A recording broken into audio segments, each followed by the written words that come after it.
All right, ladies and gentlemen, welcome back to this special edition of Real Estate Investing with Alex Deacon. I'm here, as always, with the Deacon of Real Estate, Alex Deacon. Alex, what's up, brother?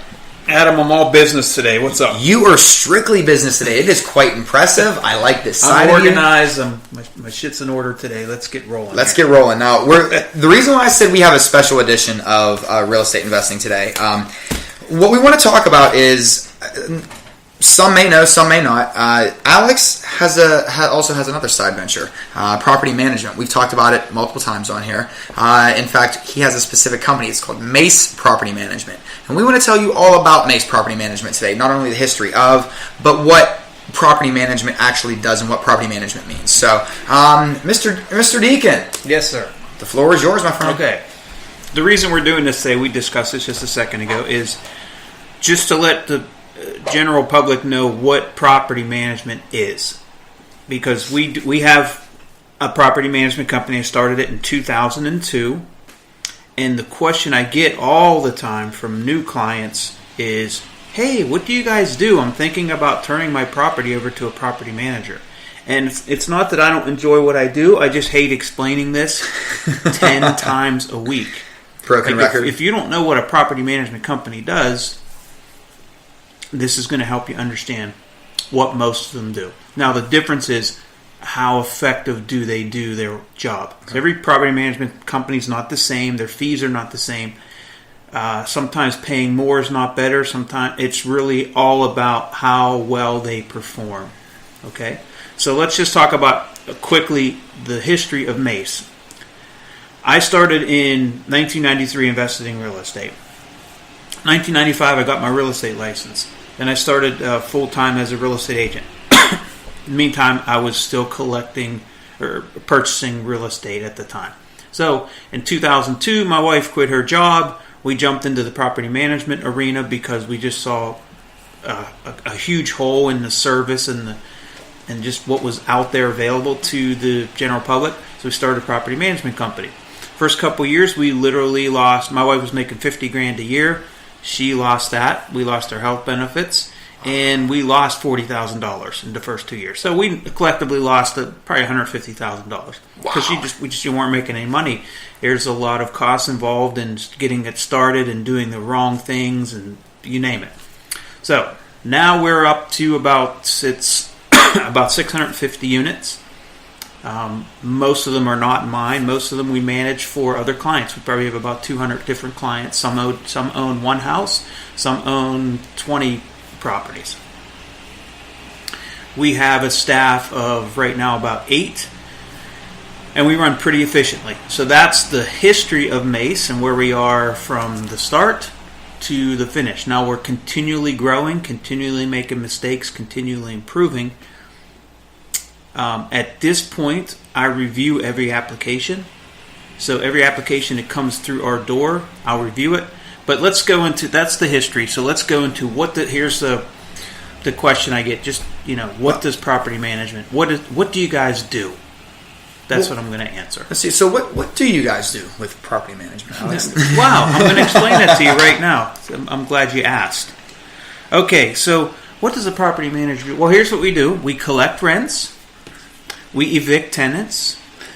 We pay for most of your bills. Like, we don't pay taxes, insurance, or mortgage payments. We'll pay utility bills. We'll pay for vendors who have to go out and clean the hallways. We'll pay for a common electric bill. We'll pay for grass cutting. We'll pay for repairs as small as a garbage disposal to as much as a $40,000 rehab on an apartment building, whatever the case may be.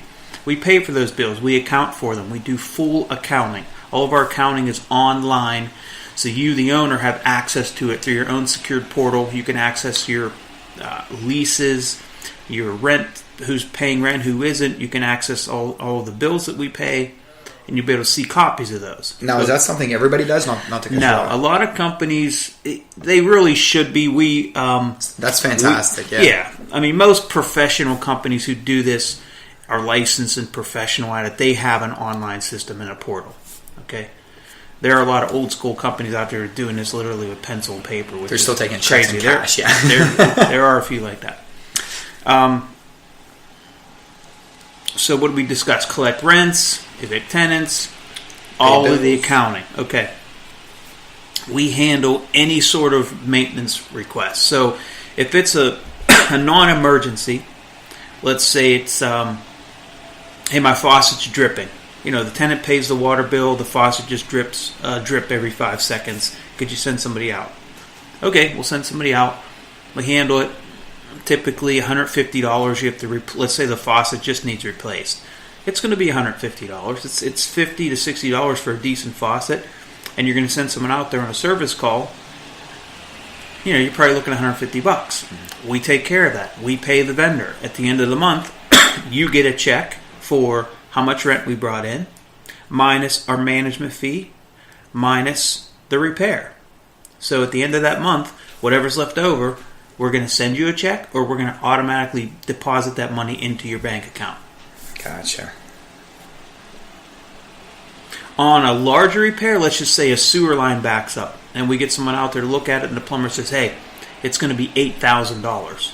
Well, then, at that point, most of our owners, don't have $8,000 of rent coming in a month. In that case, we need to get a check from our owner. Say, hey, look, we can't front $8,000. Right. We need you to get that money in here so we can get the work started. Right. Okay. Some of our owners who have, if you have 4 or 5 units and you're bringing in a couple $1,000s a month, and we get a $1,500 or $2,000 or $2,500 furnace repair, then we're going to go ahead and replace the furnace. We don't need money from you because we have enough rent coming in to cover our costs. Mm-hmm. Most management companies do it that way because, one, you can't front money for, let's say I had 4 sewer line repairs in that month, and they're $5,000 each. I can't front $20,000. I'm not a bank. Right. It throws accounting way off. Yes, sir. Some management companies don't do it correctly, and they're using like robbing Peter to pay Paul. I talked to one client the other day who's moving over to us. Sometimes he didn't get paid on time, and the only reason I can think of is that management company is just floating money wherever they can, and that's not the case with us. We'll pay you at the end of the month, every month. If there's a profit, you're getting it in your checking account.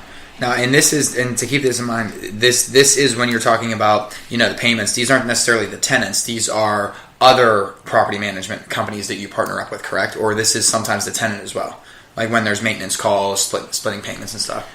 Yeah, when there's maintenance calls, like a tenant would call us and say, we talked about the faucet. Mm-hmm. Yes, sir. Okay, we're going to send someone out. We're probably not going to call you. We're just going to handle it on a $150 repair. Now, that same tenant calls and said, hey, I got a backup on my sewer, and it's 3 o'clock in the morning. They call our emergency line. Mm-hmm. Our emergency line gets in touch with us. We get texts, we get emails, and we get a phone call. So someone's going to return that tenant's phone call and say, what's the problem? The tenant says, my sewer's backing up in the basement.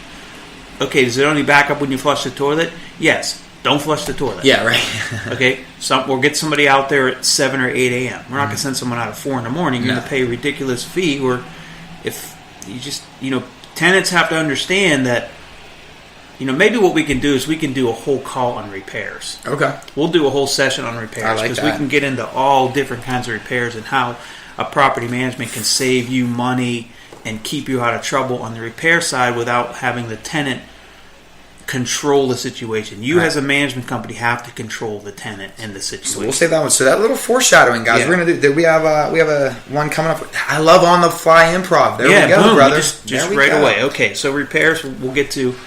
What else does a property management company do? Man, we do so much. It's the things that we do would just. I can just go on list after list because there's so many different scenarios, right?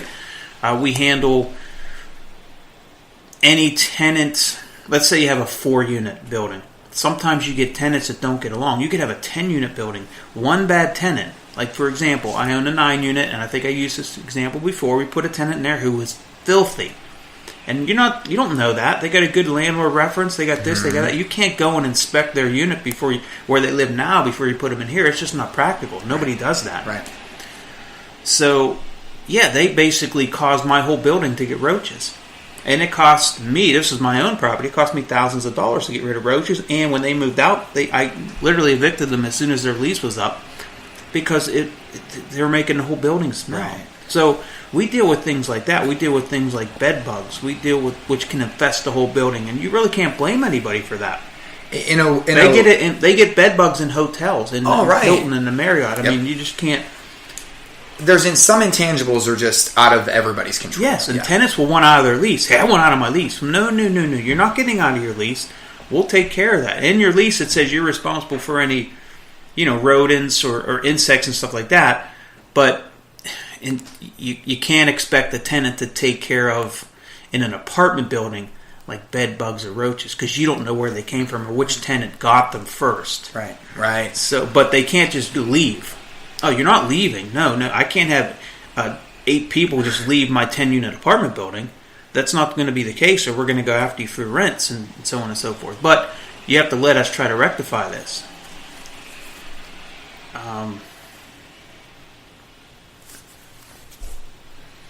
I know we could spin off on a bunch of other things. I don't know what I'm missing. I listed that under situational issues. Basically, just random little one-off situations that you might have here and there. Mm-hmm. And to your point on sometimes it only takes one tenant. That's very true. It's sometimes it only takes one tenant to, even with neighborhoods, they always say one house can make or break your neighborhood. So I guess what we can summarize this and say, what does a property management do? Why do you want a property management company, and the pros and cons of having a property management. So what does the property management do? It keeps a property manager who's doing a good job should keep your properties rented with maybe a 5% vacancy rate. A good property management company controls the situation and involves you as little as possible, except when there's big decisions to make, like should we approve this tenant that we took their application on? Is it okay to go with this major repair? How do you want to handle this? Like maybe you got an uncle that does roofs. Okay, we'll get Uncle Bob over there to get their roof fixed, and it might cost you half as much. Property management does proper accounting, and a property management company keeps the tenants happy, tries to keep the owners happy, and collects rent on time and evicts tenants in a prompt manner when they're not paying, and controls the situation. So it's not all about what are you charging me. It's about how much.